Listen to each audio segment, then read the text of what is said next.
Hello students, inventive class में आपका स्वागत करते हैं। हाँ, आज की क्लास में बात करेंगे हम 9th क्लास का जो चैप्टर स्टार्ट किया था हमने force and law of motion. ठीक है, उसके हम आगे आज पढ़ेंगे। ठीक है, तो हमने आज को फर्स्ट वीडियो में आपको क्या पढ़ाया था, तो हमने बताया था फोर्स क्या होते हैं और साथ में हमने ये समझाया था आपको कि फोर्स के इफेक्ट क्या हैं। तो आप उसको अच्छे से समझे होंगे, नहीं समझ पाए तो फिर से एक बार उसको वीडियो को देखिए, आपको समझ में बिल्कुल आएगा। और आज हम पढ़ने वाले हैं फोर्स का कुछ टाइप बताया था आपको, तो बस फोर्स का थोड़ा टाइप पढ़ेंगे और हम इसके बारे में पढ़ेंगे कि और भी जो रिजल्टेंट फोर्स होते हैं या बैलेंस फोर्स, अनबैलेंस फोर्स, इसके बारे में बात करेंगे। तो ये फोर्स के टाइप को फिर से एक बार बताते हैं कौन कौन से हम फोर्स पढ़े थे। ठीक है, देखिए हमने बताया था आपको फोर्स दो टाइप के होते हैं। ठीक है, स्पेशली दो चीज़, मतलब दो तरह के आप किसी वस्तु पे फोर्स लगा सकते हो। पहला कौन सा था आपका, आप किसी वस्तु को टच करके फोर्स लगाते हो, उसको हम बोलते हैं क्या है, स्पर्श बल। ठीक है, पहला क्या था, कांटेक्ट फोर्स यानी स्पर्श बल। और दूसरा क्या था आपका, दूरी पर क्रिया बल, मतलब डिस्टेंस रहेगा पर वो बल का अनुभव करेगा, मतलब दूर रहकर भी क्या करेगा, वो बल का अनुभव करेगा। तो क्या बोलोगे आप, दूरी पर क्रिया बल, दूरी पर क्रिया बल। तो हमने स्पर्श बल में आपको कुछ एग्जाम्पल दिए थे, जैसे हमने बताया था कि पेशीय बल हुए या आपका फिर आपका घर्षण बल हुए, बहुत सारे फोर्स थे। उससे आपका दूरी पर क्रिया बल का मतलब क्या था, वैसे बल जो क्या करते हैं, आपके दूर रहकर भी क्या करते हैं, बल का अनुभव करें, जैसे चुंबकीय बल हुए, विद्युत बल हुए, उस तरह गुरुत्वाकर्षण बल हुए या गुरुत्व बल हुए, ये सब चीज़ें हमने बताया था। स्पर्श बल का डेफिनेशन है आपका, जब दो वस्तु आपस में संपर्क में रहकर बल लगाती है या बल का अनुभव करता है तो उसे क्या कहते हैं हम लोग, स्पर्श बल कहते हैं। ठीक है, तो आप लिख लेना ऐसे ही जो हम बोले हैं, जब दो वस्तु आपस में संपर्क में रहकर बल का अनुभव करती है उसे हम क्या कहते हैं, स्पर्श बल कहते हैं। एग्जाम्पल आप क्या लिख लोगे, जैसे पेशीय बल, फिर घर्षण बल। ठीक है, पेशीय बल का मतलब क्या होगा, पेशीय बल का मतलब होता है कि जो आप, जैसे आप मांसपेशियों से जो बल लगाते हैं, जैसे आपका चापाकल चलाना, फिर आपका जो भी काम करते हो घर पे जो मांसपेशियाँ यूज करते हो, उसे हम लिख रहे हैं तो देख लीजिए हम शरीर का मसल से यूज कर रहे हैं, तो पेशीय बल हुआ। तो घर्षण बल का मतलब होता है कि जैसे मान लीजिए एक फ्रिक्शन है और उसके विपरीत में एक दूसरा फोर्स लग रहा है। जैसे मान लीजिए हम यहाँ पे इस अपने हाथ को मूव आगे कर रहे हैं, तो बताइए बोर्ड भी क्या कर रहा है, एक फोर्स इधर की ओर लगा रहा है, तो इसको हम क्या कहते हैं, घर्षण बल कहते हैं। ऐसे स्पेशली इसके बारे में हमें नहीं पढ़ना है, हम अंदर जाके जब स्पेशल चैप्टर होते हैं घर्षण बल का, उस तरह दूरी पर क्रिया बल का, विद्युत बल का, चुंबकीय बल का, ये सब अलग अलग चैप्टर हैं। हम बस आपको इंट्रोडक्शन पार्ट है सब चीज़ें, तो हम बता दे रहे हैं कि फोर्स कैसे कैसे होते हैं आपको। ठीक है, तो घर्षण बल का मतलब ने क्या बताया कि मान लीजिए आप यहाँ पे एक सिंपल सा एक प्लेन सरफेस है कोई, और यहाँ पे आपके पास एक बॉक्स है, ठीक है, या अलमारी, जो भी आप एक बॉक्स मान लीजिए, हम इसको आगे की ओर फोर्स लगा रहे हैं। ठीक है, तो इसका मतलब क्या, इधर एक फोर्स लग रहा है तो सिंपल से इसको जाने से कुछ ना कुछ डिस्टर्बेंस हो रहा है, मतलब जाने नहीं दे रहा है पीछे वाले वस्तु, मतलब जो नीचा है, तो इसका मतलब ये भी क्या कर रहे हैं, इधर की ओर एक फोर्स लगा रहे हैं। ठीक है, तो फ्रिक्शन फोर्स क्या होता है, हमेशा विपरीत दिशा में लगता है, बल के विपरीत दिशा में क्या लगता है, फ्रिक्शन फोर्स लगता है। तो हो गए क्या आपका घर्षण बल हो गए, फ्रिक्शन फोर्स, सॉरी। ठीक है, हम उसे क्या बोलेंगे, घर्षण बल। उसी तरह क्या होता है आपका, दूरी पर क्रिया बल होता है। दूरी पर क्रिया बल का मतलब है कि जो क्या रहे, डिस्टेंस पे रहे फिर भी फोर्स का उस पर, मतलब फिर भी आप बल का अनुभव करो। जैसे हमने क्या बोला अभी सबसे पहले, सबसे फर्स्ट हमने बताया आपको कौन सा फोर्स, तो हमने बताया आपको विद्युत बल। ठीक है, विद्युत बल,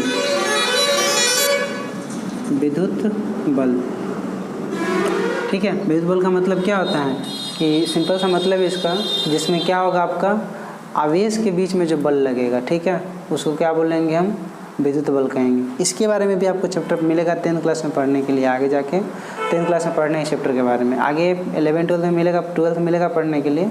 पर अभी आप सिंपल से विद्युत बल का मतलब समझिए क्या है, कि आवेश में जो लगते हैं फोर्स, उसे क्या बोलते हैं हम लोग, विद्युत बल कहते हैं। इसका क्या मतलब है आपका, जैसे हम बताते हैं आपको, जैसे आप एक कंघी ले लो, ठीक है, और कंघी को क्या करो, बाल पे थोड़ा सा रगड़ दो, बहुत दिन से एग्जाम्पल आप जानते हो, बहुत पहले से एग्जाम्पल जानते होंगे आप, और फिर क्या करो, छोटे छोटे कागज़ का टुकड़ा करके एक सरफेस पे यानी प्लेट, मतलब कहीं भी एक कागज़ के टुकड़ा पे रख दो, और उसको जैसे लेके पास आओगे तो क्या होता है, वो कागज़ के टुकड़ा जो होते हैं वो कंघी से क्या होते हैं, चिपकने लगते हैं।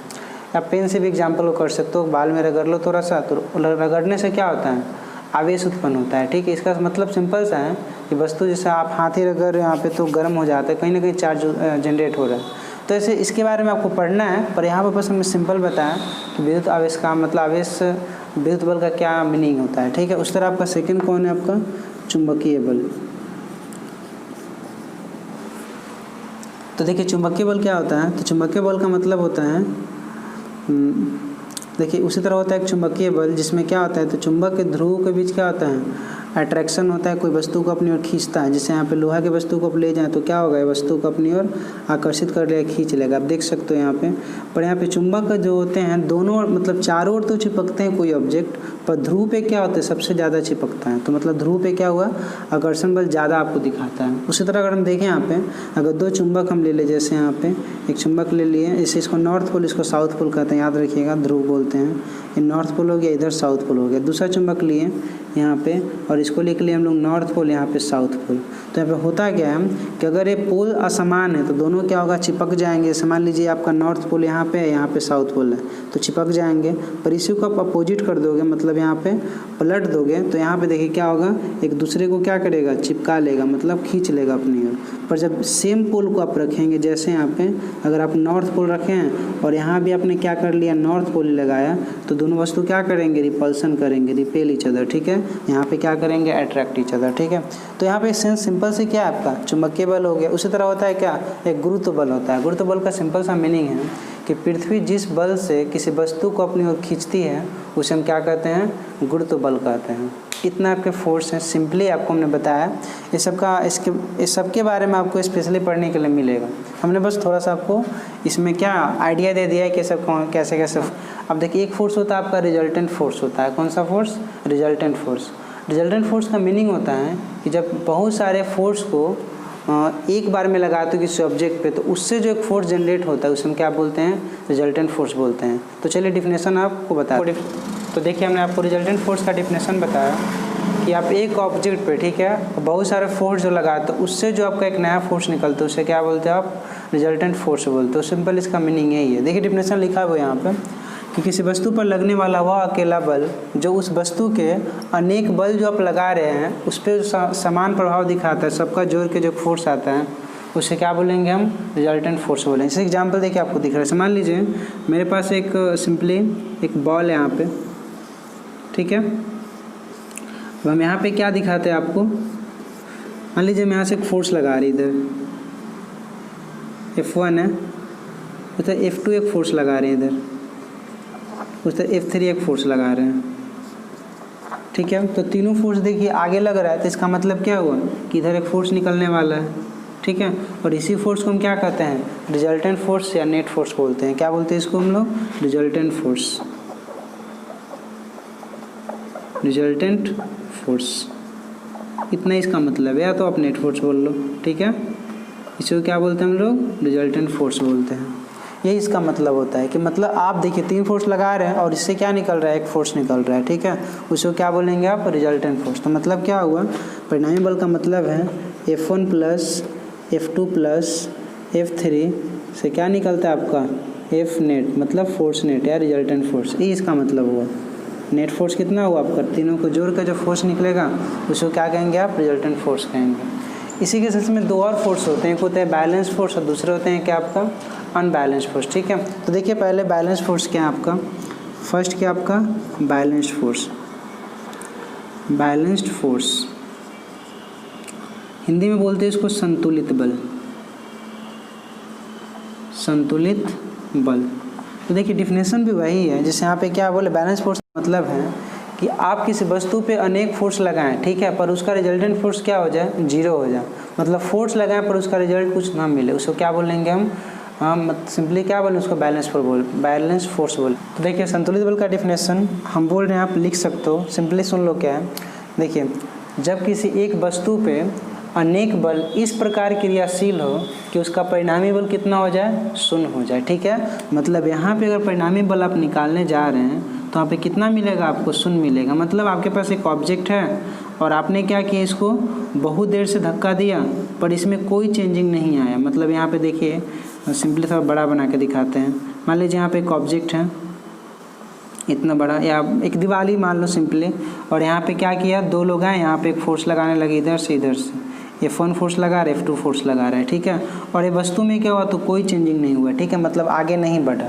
तो इसका मतलब क्या हुआ, टोटल फोर्स कितना है, 0 है। तो बताइए यहाँ पे F नेट कितना हुआ, फोर्स नेट कितना हुआ, टोटल 0 हो गया। इसे क्या बोलते हैं हम लोग, बैलेंस फोर्स बोलते हैं। फिर से डेफिनेशन नहीं लिखा तो लिख लीजिएगा, जब किसी वस्तु पर अनेक बल इस प्रकार क्रियाशील हो कि उसका परिणामी बल कितना हो जाए, 0 हो जाता है, उसको हम क्या कहते हैं, सिंपली बैलेंस फोर्स बोलते हैं, ठीक है। उसी तरह एग्जांपल समझ में आ गए होंगे, कोई भी एग्जांपल, जैसे मान लीजिए मैं आपका बोर्ड है, यहाँ पे हमने इसको क्या किया, धक्का देंगे, तो बताइए कितना ही फोर्स लगाएं, क्या अपने स्टेट को चेंज कर सकता है, जो पोजीशन है इसका, नहीं कर सकता है, ठीक है। तो इसलिए क्या फोर्स कहलाया, कौन सा फोर्स है आपका, इस पर कोई फोर्स काम नहीं, किसका मतलब ऑब्जेक्ट जो किस में बैलेंस स्टेट में, मतलब हमने वस्तु का स्टेट नहीं बदल पाए, इसी को हम क्या कहते हैं, बैलेंस फोर्स कहते हैं। इसका फोर्स लगाने पे रिजल्टेंट फोर्स क्या होता है, 0 मिलता है। उसी तरह एक और फोर्स, इसका नाम क्या है, अनबैलेंस फोर्स, समझ गए होंगे। तो देखिए दूसरा हम बात करते हैं अनबैलेंस फोर्स के बारे में।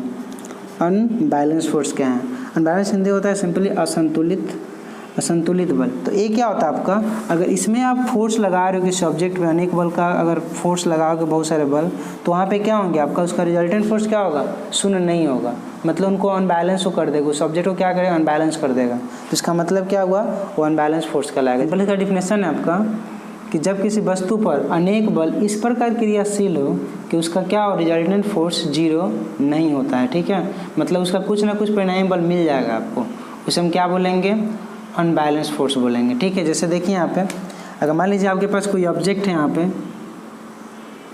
यहाँ पे कोई सिंपल सा, ऐसे मान लो एक ऑब्जेक्ट है, यहाँ पे बॉल है, ठीक है, और इस पर एक फोर्स लगाया, ठीक है, सिंपल सा स्टोन मान लो आपका, एक बड़ा सा स्टोन है, इस पर क्या किया गया, फोर्स लगाया गया, F1 F2, ठीक है। तो यहाँ पे क्या होगा, बॉल आगे बढ़ गया। इसका मतलब क्या हुआ कि एक टोटल फोर्स आ रहा है F1 + F2 से, क्या मिल रहा है आपको, एक फोर्स मिल रहा है F3, ठीक है, मतलब या कुछ भी ले लो, F नेट ले लो यहाँ पे। तो इसका मतलब क्या हुआ कि आपका जो F1 है, मतलब F नेट जो है वो कितना आ रहा है, नॉट इक्वल टू 0, ठीक है, मतलब टोटल फोर्स 0 नहीं आ रहा है, कुछ ना कुछ इसका रिजल्टेंट फोर्स आ रहा है। इस कारण से क्या कहलाएगा आपका, अनबैलेंस फोर्स कहलाएगा। सिंपल इसका यही मतलब होता है। एक और एग्जांपल से आपको समझाते हैं। मान लीजिए हम सिंपली से एग्जांपल ले रहे हैं, जहाँ पे एक रस्सा कस्सी का खेल होता है, जैसे उधर कुछ टीम होते हैं, इधर कुछ टीम होते हैं, ठीक है, 2-4 इधर होते हैं, 2-4 इधर लड़के होते हैं, और क्या करते हैं, रस्सी को खींचते, उधर से वो खींचता है।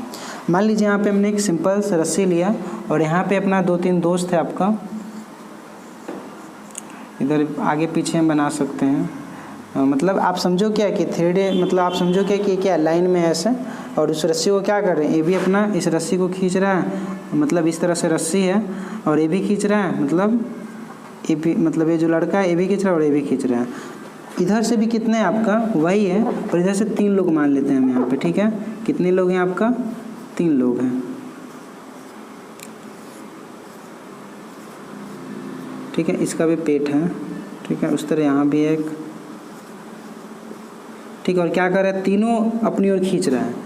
तो आप सोच के खुद बताइए किधर बस, मतलब झुकाव किधर होगा बल का, सिंपल सा कौन खींच पाएगा। तो सिंपल सी बात है, डिपेंड इस पर भी करेगा कि इधर कैसा है। तो हमने क्या बोला है, सब एक ही उम्र के लड़के हैं, मतलब सब एक ही उम्र का, सब में बल है, मजबूत है। तो इसका मतलब है कि सब एक ही समान उम्र के हैं और ये रस्सा कसी खेल खेल रहे हैं, ठीक है, सब में एक ही क्षमता है, मतलब बल सब में एक ही है। अब बताओ यहाँ पे 3, तो इसका मतलब क्या हुआ, फोर्स इधर ज़्यादा खिंचाव होगा और इधर थोड़ा कम लगेगा। तो मतलब मान लीजिए हम इसे बोलते हैं क्या, F1 बोलते हैं, इसको F2 बोलते हैं, ठीक है। तो बताइए कौन खींच पाएगा, सिंपली बस, तो मतलब ये रस्सी को कौन ज़्यादा खींच पाएगा, तो सिंपल से ये खींच पा रहा है, तो इसका मतलब क्या हुआ, इसके पास ज़्यादा फोर्स है, मतलब यहाँ पे कौन सा फोर्स हुआ, अनबैलेंस फोर्स हुआ। यहाँ पे कौन सा फोर्स हुआ बताइए, यहाँ पे अनबैलेंस फोर्स, यानी F1 ज़्यादा होगा F2 से।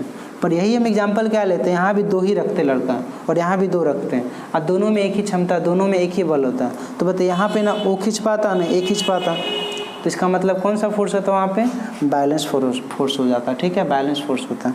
तो सिंपल इसका मतलब यही है कि जब आपका फोर्स, मतलब यहाँ पे सिंपल याद कर रखिएगा, अगर आपके पास F नेट टोटल फोर्स अगर आपको मिल गया 0, इसका मतलब कौन सा फोर्स है, बैलेंस्ड फोर्स है, ठीक है, कौन सा फोर्स है, बैलेंस्ड फोर्स, मतलब संतुलित बल। अगर यही आपका F नेट 0 नहीं मिला, तो इसका मतलब क्या है, वो अनबैलेंस्ड फोर्स है, क्या आपका है, अनबैलेंस्ड फोर्स।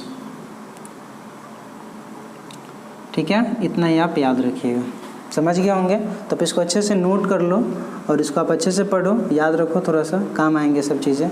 आगे जाके बहुत सारे काम आते हैं। 11वीं क्लास में पढ़ते हो तो सब बहुत ही आपके यूजफुल होंगे आपके लिए। तो बस आप एक और बात इसमें याद रख लीजिएगा कि फोर्स क्या होते हैं आपके, तो वेक्टर क्वांटिटी होते हैं। ठीक है, लिख लीजिएगा, force is a vector quantity. बल एक आपका सदिश राशि है, बल एक सदिश राशि है, सदिश राशि है। अब कैसे है, कब से बात कर रहे हैं कि इसमें क्या आपको मिल रहा है? आप देख सकते हो कि जब किसी वस्तु को आप धक्का दे रहे हो तो इसका मतलब उसका मैग्नीट्यूड भी मिल रहा है आपको, मतलब डायरेक्शन में तो धक्का दे सकते हो। तो डायरेक्शन में धक्का दे रहे हो इसका मतलब दिशा तो दे ही रहे हो। और जब वस्तु में आप मान लीजिए कोई पोजीशन चेंज हो गया, ठीक है, या सिंपल कोशिश भी आप किए तो फोर्स तो आप डायरेक्शन में लगा रहे हैं ना, इसका मतलब क्या है आपका कि आप मैग्नीट्यूड को भी दिखा रहे हैं। मतलब यहाँ पे धक्का लगाए कुछ नहीं मिले पर आपने डायरेक्शन में तो लगा ही रहे, आपने ट्राई तो किया है, तो इसका मतलब क्या है, फोर्स एक वेक्टर क्वांटिटी। बल क्या रखिएगा, बल एक सदिश राशि है। इसका यूनिट देख लीजिए, ऐसे बल का ऐसे ही मात्रक होता है आपका अंतर्राष्ट्रीय मात्रक, बल का ऐसा ही मात्रक आपका न्यूटन है, न्यूटन। ठीक है, न्यूटन। ठीक है, सिंपली इसका सिंबल हम एन से लिखते हैं, कैपिटल एन। उस तरह सीजीएस मात्रा की बात करें, सीजीएस यूनिट की बात करें फोर्स का, तो है आपका डाइन। ठीक है, तो इसमें एक और याद रखिएगा कि 1 न्यूटन का मान डाइन में कितना होता है, 10 के पावर 5 डाइन। ठीक है, ये सब थोड़ा सा इंपॉर्टेंट पॉइंट होते हैं, सब अच्छे से लिख लीजिएगा। बल एक सदिश राशि है, ऐसे मात्रक न्यूटन है, सीजीएस मात्रक डाइन है। 1 न्यूटन में डाइन कितना, 10 के पावर 5 डाइन होते हैं। ठीक है, तो ये चीज़ें हुई आपके क्या मतलब हमने आज पढ़ाया आपको टोटली क्या क्या, तो फोर्स के कुछ टाइप बताए थे। उसके बाद हमने बताया कि फोर्स जो हमारे हैं, तो इससे रिजल्टेंट फोर्स को बताया आपको, जिसमें उन्होंने ये बताया कि बैलेंस फोर्स क्या होते हैं, अनबैलेंस फोर्स क्या होते हैं, सबसे ज़रूरी चीज़ था। और आपने ये समझा कि रिजल्टेंट फोर्स हमारे किस तरह से बैलेंस अनबैलेंस को अच्छे से बता पाते हैं। तो आज के लिए इतना ही, फिर मिलेंगे हम अगले वीडियो में नए टॉपिक के साथ। तब तक अच्छे से पढ़ो और याद करो। ठीक है, वीडियो को लाइक करो, सब्सक्राइब करो और अपने दोस्तों के पास शेयर ज़रूर करो, जिससे हो सके कि वो भी इस वीडियो को देखें और कुछ सीखें। ठीक है, तब तक के लिए बाय बाय।